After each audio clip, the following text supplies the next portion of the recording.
Hi folks, it's Viejo here. The video you're about to see here is one that I'm reposting from my previous channel that had been deleted. So if you've seen this video, feel free to bypass it and move along to something else. Won't hurt my feelings at all. But I have had some requests to repost some of the videos from that other channel that are not likely to get channel strikes against them. So we're going to do that. And at the beginning of each of those videos, you'll see this very same prologue, so you'll know. All right, happy shooting, casting, and reloading to everybody. Catch you later.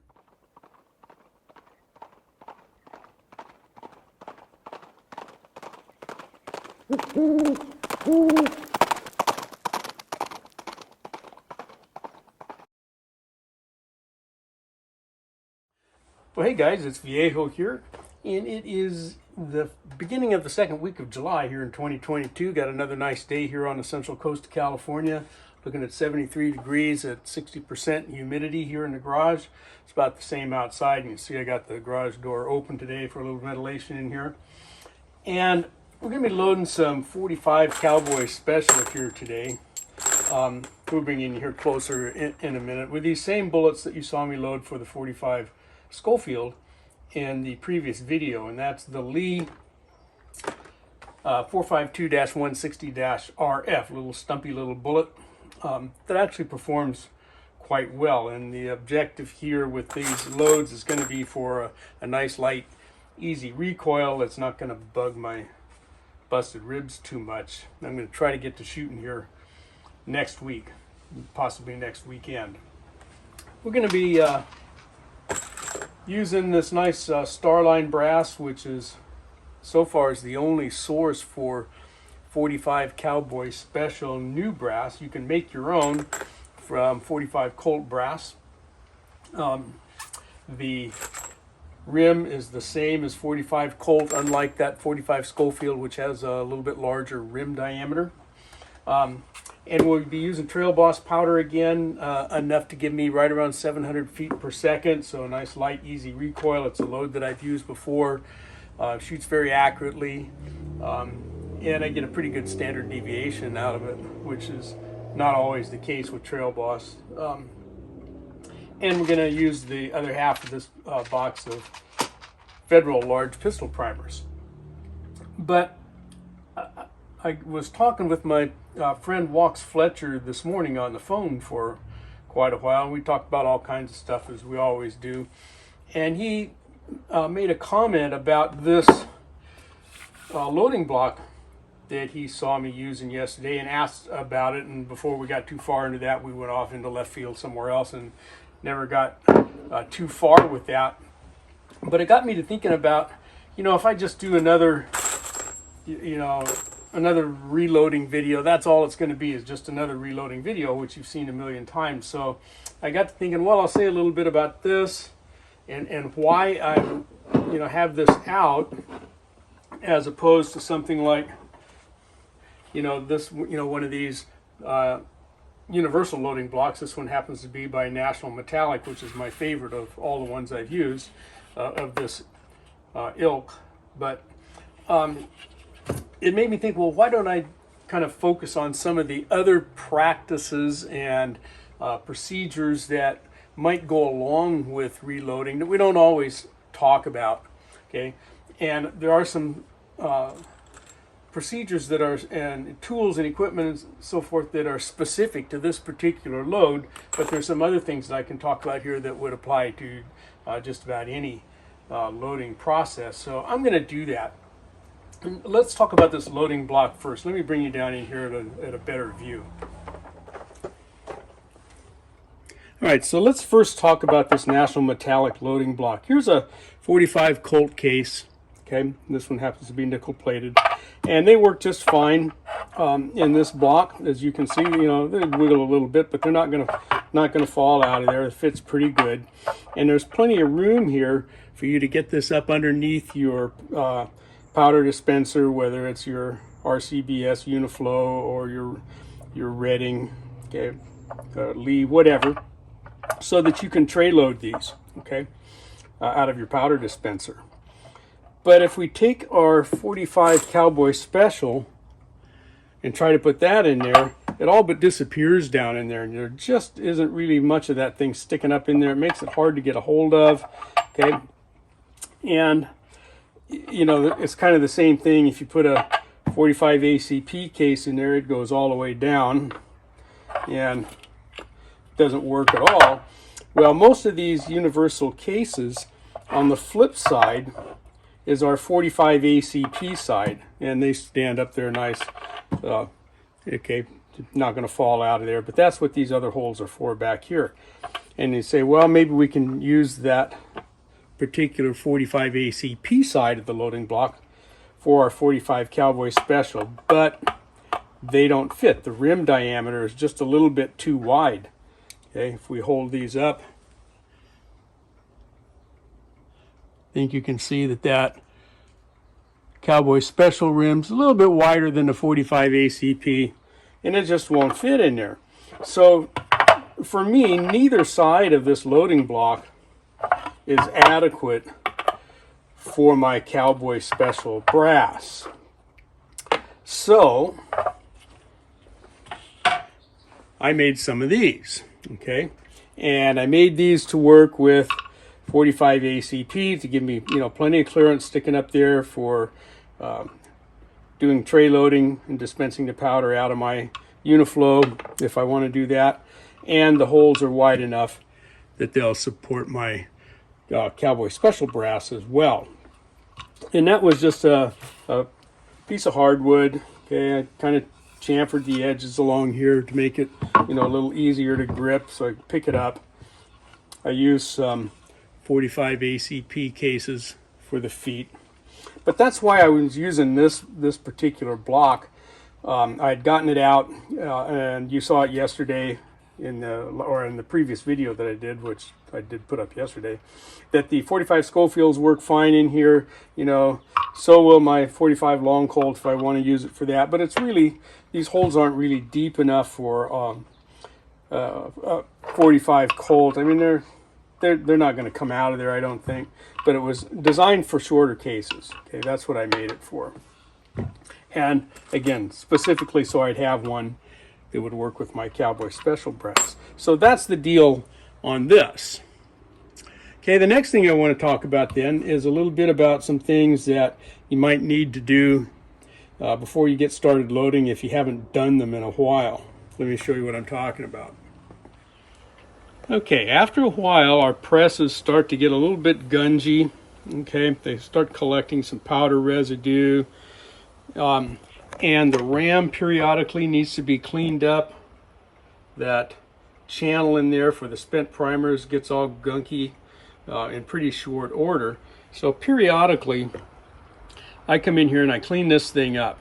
Okay, and let me set up the camera and I'll show you what I'm going to do here. All right, so I'm just going to get a rag and some alcohol here, some rubbing alcohol to use as a little bit of solvent. And we're going to take that over here to the press and just kind of start wiping some things down. Okay, I'm going to work on the top of this turret, but I'm going to remove this turret here in a minute. One nice thing about that rubbing alcohol is it does come off of there, or rather dry up, you know, it evaporates, what I'm trying to say, fairly quickly. You can get a lot of this stuff off of there, this just kind of grime with just the rag. And for that you can't get under there very easily with the rag, you can take a Q-tip and kind of get in here, okay, and clean up around there. All right, you don't need to see all of that, so I'm going to finish that part up and come back. And while we're at it, we're going to come around here and do the base of the press as well. Get all up into these corners.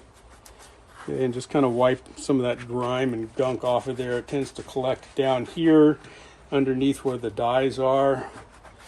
Okay, particularly across here. Okay, you can see some of that stuff coming off of there. Both sides, of course.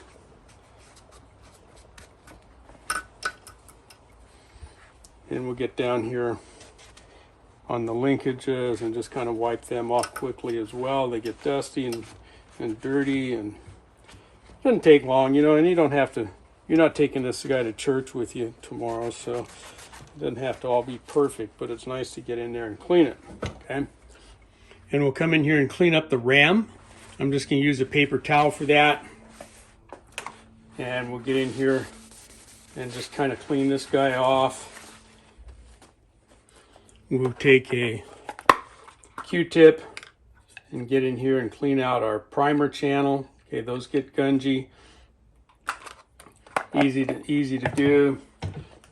Get down here at the bottom of your ram and clean that bottom piece off down there. And then I just use gun oil to lube this. You can use whatever you want. Motor oil will work, just about anything. And kind of the way I like to do it is just kind of run a little thin bead with my needle oiler around the lower part of my ram here, and then just move the ram up and down a few times. Okay, and that's going to work the oil all throughout the moving parts of that ram, and then kind of come in here and pick up whatever little excess there might have been. You can see I got a little bit more than I needed there, so we'll get rid of that.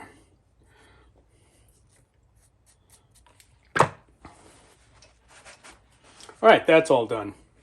And I'm also going to come in here and see that, inspect the ram here on my primer arm, and just kind of clean that off and make sure that there's nothing, no bits of brass or anything sticking on there. Make sure that's good and smooth. So we don't want little pieces of stuff in there to dimple up our primers when they go in. And I'm going to take my needle oiler and just kind of put a drop here and there. Let's move this down. Sorry for the jiggles. Okay, we're going to just put a drop here, here, here, and then up on the inside here. Same thing on this side. The needle oilers are really handy for this. And we'll just kind of move that around a little bit. And it's hard to see, but back, see if I can get you a view of this.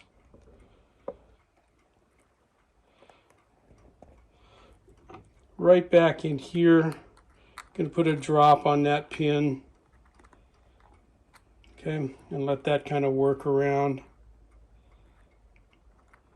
Same thing on both sides. Let that drop move down onto the pin, and that'll smooth things up for you a little bit as well. I'm convinced that it doesn't make a whole lot of difference what you use to do this lubrication with. You can use motor oil, you can use kind of whatever you want. The principle is, though, that you get your stuff cleaned up and lubricated, and that you do that periodically. Okay, don't let it go till it's so rusted shut that it's not going to work. So the turret is held in place with a 5/16 Allen head bolt here. So we're going to come in here and break that loose. And we want to be careful about taking this off, because right underneath here lives a spring-loaded detent ball, and that thing will come flying out of there. I've got extras, but best to hold a little bit of pressure down here while we take this guy loose.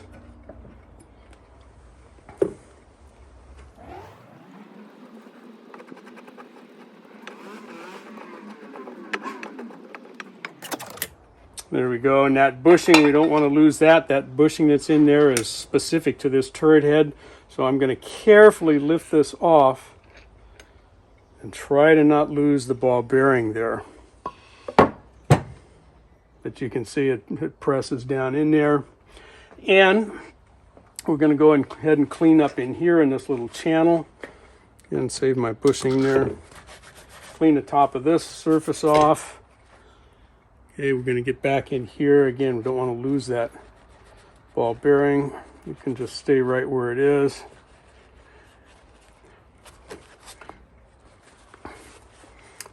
All right. And I'm going to kind of come in here and wipe down the back side of. And then I'm going to apply just a little light coat of oil. Just a drop or two here and there, and just kind of spread that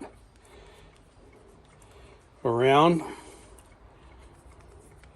just to kind of help with maybe prevent it from rusting a little bit. I'm going to put a little bit up here, and you could use grease here also. You're just fine. Okay. We'll put a little bit on that guy so that when it goes up and down in there, it can move up and down and kind of self-lubricate that. So, again, just kind of another little bit of oil around that track there, all right? It will kind of want to come into place. There's my bushing.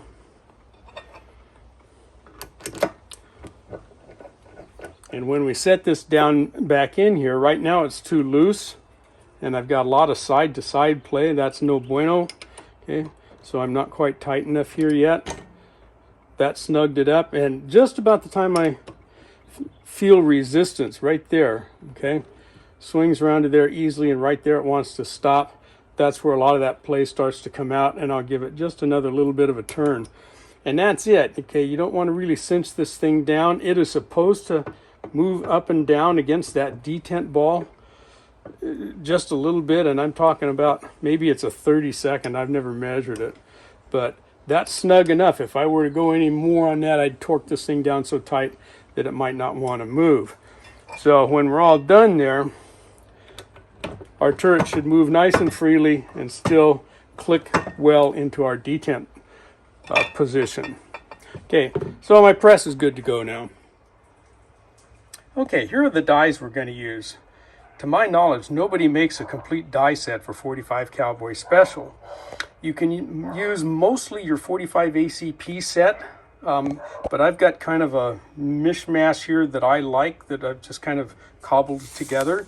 We're going to use a 45 Colt sizing die to get our cases resized, and that's just a Lee 45 Colt carbide ring die. To do my expanding and mouth flare, we're going to use the Redding Premium Expander die for 45 ACP. It puts that nice step into the case mouth to make it easy to seat our cast bullets. To seat the bullets, I'm going to use a Hornady seater die for 45 ACP, and that die's got a nice flat seating stem down in there that'll work fine for my round flat bullet that we're going to use. And then to do the crimp, we're going to use this RCBS roll crimp cedar die that's actually designed for the 45 auto rim. Okay, you could use a 45 ACP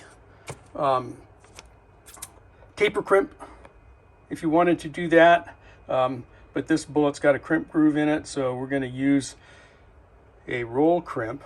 Another good crimp is the Redding profile crimp die for 45 ACP, which is capable of putting in a roll crimp right at the end of the stroke. It'll apply a taper first, and then at the very end give you a little roll. So that, and I have one of those, but I'm going to use the RCBS die here. Okay, so I'm going to take these apart and we're going to get them cleaned up too. All right, here's our dies disassembled, and we're going to use some of this Hornady one-shot gun cleaner and lube. When you get brand new dies, you guys, the first thing you want to do is clean them out well, and I like something in an aerosol that'll kind of blast stuff out of there. It's possible for you to get little bits of milling leftovers inside that die that'll scratch up your cases and so forth. This Lee die is hard to take apart if you've ever done one of those, so I'm not going to. Okay, I'm just going to kind of squirt some of this stuff down in there, let it come back out, and get in there then with a Q-tip and kind of clean that out. And you can see how gunky these things can get up in there. So we'll go ahead and kind of scrub that a little bit. I'm going to give it another shot. You know, enough to kind of make it run out of there. And get my Q-tip back down in there and just kind of work it around in there. And get as much of that garbage out of there as we can. It looks pretty good down in there now. Okay. And then in my Redding die, okay, Gonna give it a shot from the top through to the bottom. Okay, and again, okay, little Q-tip. Look at that coming out of the that's just in the threads there. Okay, get up inside the die body. Okay, scrub that down a little bit, and another shot. Okay, just for good measure.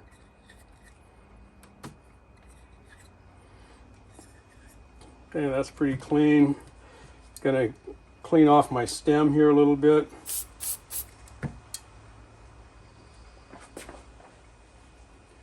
Get my rag and wipe that one off. All right, and I think I'll start that back in there now just to keep it from rolling away on me. Okay, here's our Hornady die, and it's got lots of parts in it, so get in there and clean it up. It's not particularly dirty up in that sleeve. Okay, a couple of parts here.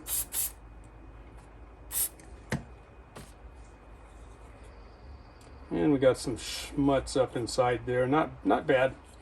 Okay. And my cedar stem, I'm just going to wipe it down.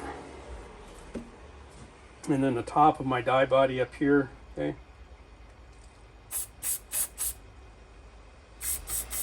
Going to blow some cleaner up through there. Okay. And I'm going to reassemble this quickly. Pretty easy process there. And we'll just go ahead and screw that back together for the moment, and we'll have to set this for the right seating depth later. And then my RCBS die here, same thing. I shoot it down from, top through the bottom. Not very dirty. Okay, it's actually really clean. I must have cleaned this one the last time. Seating stem, okay, get a little cleaner on there and wipe it off, wipe the threads down, and put it back together. All right, that's it. Didn't take long, right? Worth doing once in a while. Okay, then to set up our dies, here's our Lee 45 Colt seating die, and I'm going to run that down until it touches the shell holder under here. Okay, drop my ram, run it maybe a quarter turn more, and you can see it moving here a little bit. Okay, we got some wiggle in there. That's not in there very tight. Okay, and what I want to do here is turn this in, and I don't know if you can notice it yet, but you see the movement of the turret head there. See it kind of nodding its head back and forth a little bit. Okay, you don't want to run this die down so far that you have to really push hard down on your ram handle to get the ram to go all the way up. You want it to contact and have just enough what we call cam over in our linkage down there to seat this turret head all the way back on that flat part back here that you saw when I had the turret head off, and no more. If you put any more than that, then you start running the risk, like you do on every other single stage die with a carbide ring die, of cracking that ring. Okay, this press is designed for you to make contact and a little bit more, and that's going to ensure that if we're sizing our brass, that it gets sized all the way down and gets done the same way on each case. So we can snug up our lock ring there. You can use a wrench if you want to, not really necessary here. That's plenty tight, and that die no longer has any shake in it. Okay, and then in the next position then is going to be my Redding mouth expander and flaring die, and we're going to run that down until it just touches. Okay, and again, if you feel like you want to put a little bit of cam over against that, you can. Okay, we got a little bit of motion here, and again, don't run it down so far that the handle, the ram handle, seems to lock up. Okay, And having, taken out that little bit of slop in our system here and tightening up the turret head, that's going to help make sure that we get the same amount of flare on each case head, or on each case mouth. Okay. And right now I've got a Dillon lock nut on there because I stole this off my 45 ACP tool head for the 550. So we'll snug that guy up. That one's set to go. This next station is my Hornady powder through funnel die. So that's what I'm going to use to charge the cases. You saw me use that in the previous video with the Schofield loads. So next comes our cedar die. And this one is going to be pretty much the same as we would have on, any other any other kind of die. The Hornady die, though, has a guide sleeve in it that's in there to kind of help the let me get you down here a little closer where you can see that. It has this guide sleeve in it that's supposed to help guide the case straight up to the cedar stem, so that it doesn't go up there cockeyed. All right, so what we'll do here then is we'll put a dummy round in there just like we would with pretty much any other cedar die, and we'll run this down in there until we start to feel it contact the top of that case, right in there. Okay, and then I'm going to drop my ram, back this off just a little bit, and tighten my lock ring down. This is another Lee lock ring. I really do need to standardize the lock rings on this set. I've got plenty of them. I've been too lame to get it done. Okay, that's plenty tight. It's got that O-ring in there, so that kind of helps seal things up. Then that dummy round is for the same bullet that we're going to use, and while I'm here then,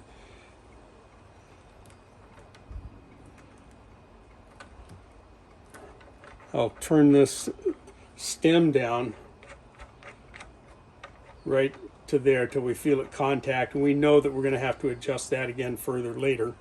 Okay, and then finally we'll come in here with the RCBS roll crimp / cedar, and I'm going to back my seating stem way out. In fact, I could just take it out of there. Okay, we really don't need it in there for this because we're going to use this die to actually crimp. So what we'll do, take our dummy round in there, run this guy down till we feel it contact the case. We'll get where you can see that, till we can feel that crimp ring contact the case mouth. Okay, and that is happening right there. Okay, and then I'm going to leave it there for now, because when I come in with my first actual round, I'll run that down a little bit more, in small increments until I establish the crimp that I want. So there's my dies all set up, all cleaned up, ready to go. Okay, all set for the loading. All right, guys, it's 3:30 in the afternoon, and I've still got more PT that I need to do to work on these injuries I had. So I'm going to stop there for now, but let's kind of talk about what we did.